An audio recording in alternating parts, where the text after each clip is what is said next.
peta. Apa saja komponen-komponen peta itu? Komponen peta di sini kita bisa lihat ada yang pertama judul, kedua skala, ketiga ada simbol, keempat ada legenda, kelima ada orientasi, kemudian yang keenam ada grid, ketujuh ada pembuat dan tahun pembuatan peta, 8 ada inset, dan 9 ada referensi peta. Kita akan bahas komponen peta satu persatu. Komponen yang pertama yaitu judul. Judul ini adalah contoh judul: peta kepadatan penduduk Kabupaten Gunung Kidul. Ini contoh judul.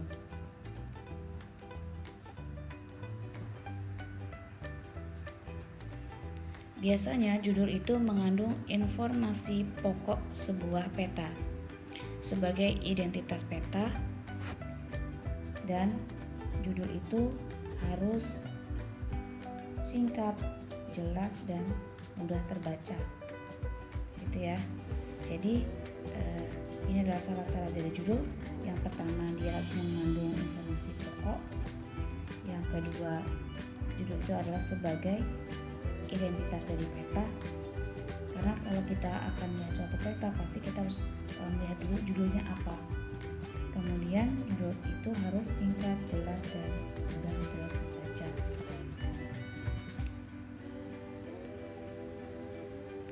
Komponen yang kedua yaitu skala.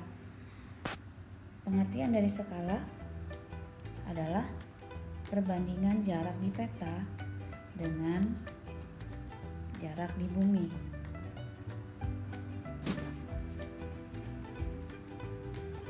Di sini kita lihat macam-macam skala, ada 3. Yang pertama ada skala angka. Ini misalnya 1/25.000. Ini dari contoh dari skala angka. Kemudian ada skala grafis atau skala garis. Ini contohnya, gambarnya. Ini contoh dari skala garis. Kemudian ada skala verbal. Skala verbal di sini contohnya adalah 1 cm mewakili 1 km. Itu adalah contoh dari skala verbal. Komponen yang berikutnya, simbol.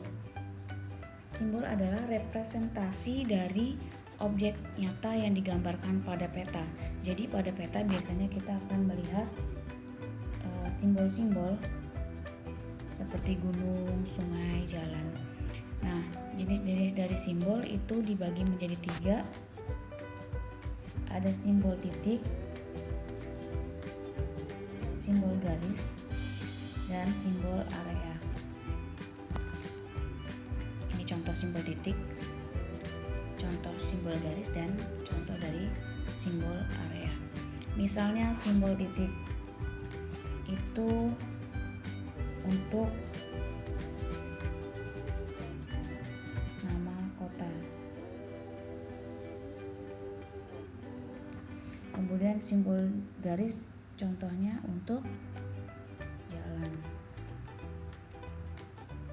Kemudian simbol area contohnya daerah sawah atau rawa bisa juga.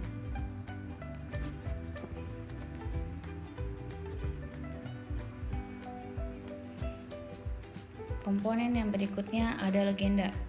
Legenda adalah keterangan yang menjelaskan informasi dari simbol-simbol peta. Tadi kan kita sudah membahas tentang simbol, ada bentuk-bentuknya. Nah, keterangan pada simbol tersebut disebut dengan legenda.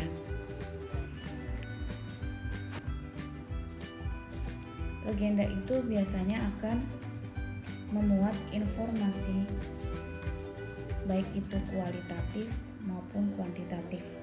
Jadi kalau kualitatif itu biasanya nama tempat, nama jalan. Sedangkan kalau kuantitatif itu berupa jumlah. Dan legenda ini terdiri dari judul, subjudul, simbol, dan keterangan-keterangan.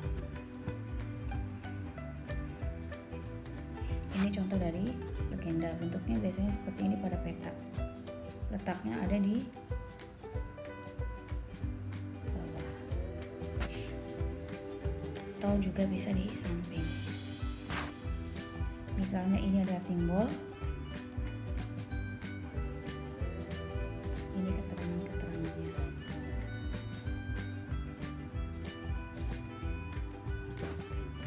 Nah, kumpulan dari simbol dan keterangan disebut dengan legenda.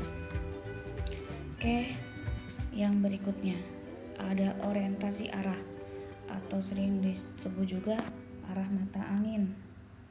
Jadi peta itu harus memiliki arah mata angin supaya jelas bahwa peta tersebut arahnya kemana. Pengertian orientasi arah, simbol vektoral yang digunakan sebagai acuan arah pada peta. Ini adalah contoh dari arah mata angin yang sering digunakan pada peta. Biasanya lebih sering menggunakan arah utara. Nah, orientasi pada peta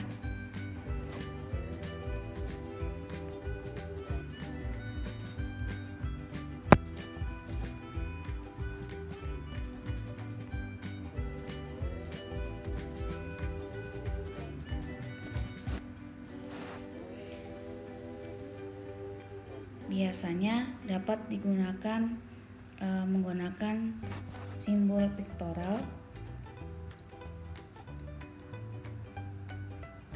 atau vektor dan juga menempatkan posisi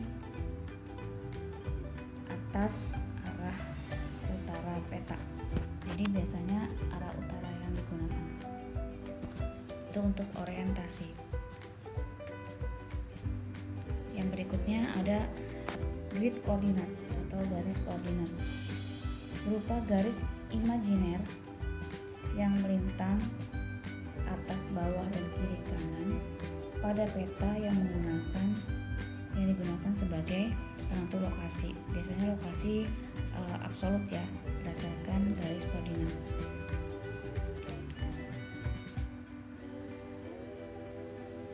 Nah, ini contoh dari garis koordinat. Koordinat itu terdapat di sepanjang tepi peta. Satuan koordinat tergantung pada sistem proyeksi yang digunakan. Kemudian grid nampak sebagai garis lurus pada peta skala besar dan garis lengkung pada peta skala kecil. Itu garis koordinat. Komponen yang berikutnya, pembuat dan tahun pembuatan. Jadi salah satu komponen yang penting juga pada peta, kita harus tahu kapan peta tersebut dibuat dan siapa yang membuat peta tersebut. Jadi data petanya bisa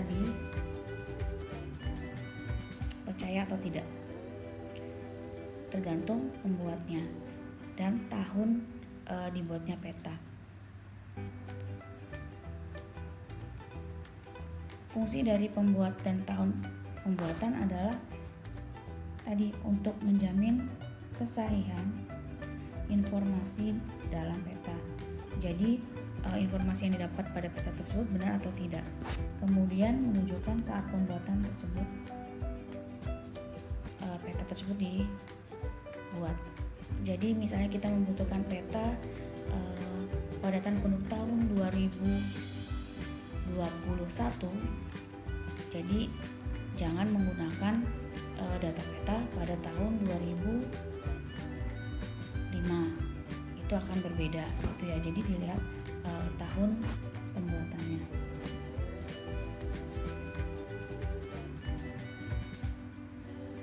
Komponen yang berikutnya adalah inset. Apa itu inset?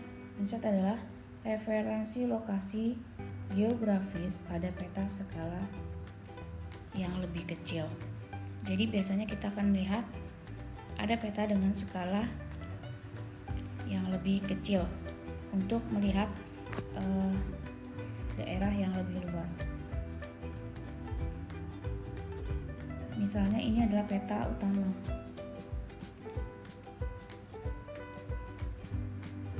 Peta yang dibuat ya. Dan ini adalah inset.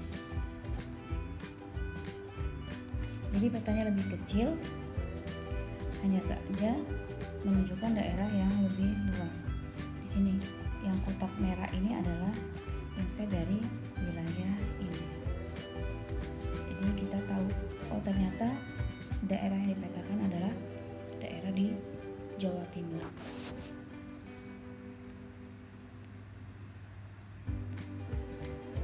Nah, yang terakhir komponennya adalah referensi. Referensi itu adalah referensi lokasi geografis dalam skala yang lebih kecil.